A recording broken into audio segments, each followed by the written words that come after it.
সানোয়ারা মোটরসে আপনাদের জন্য নিয়ে আসছি TVS XL Comfort. TVS XL Comfort যারা চাচ্ছিলেন চাইলে গাড়িটা নিতে পারেন। 2023 মডেলের একটা গাড়ি, অনটেস্ট অবস্থায় আছে।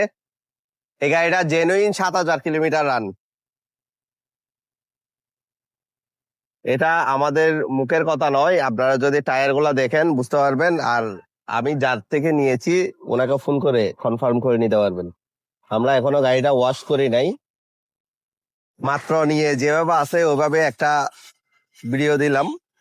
পিছনের টায়ারটা যদি আমরা একটু দেখাই, দেখেন এদিক থেকে পিছন থেকে দেখো, অনলি 7000 কিলোমিটার রানের একটা গাড়ি, সুপার ফ্রেশ কন্ডিশন। হেডলাইটের গ্লাসটা ভাঙা আছে, এটা আমরা অবশ্যই চেঞ্জ করে দিব। এই গাড়িটা যদি কেউ নিতে চান আমাদের সানোয়ারা মোটরসে চলে আসবেন। এটার দাম পড়বে ফিক্সড এন্ড ফাইনাল 75,000 টাকা। ধন্যবাদ সবাইকে, আসসালামু আলাইকুম।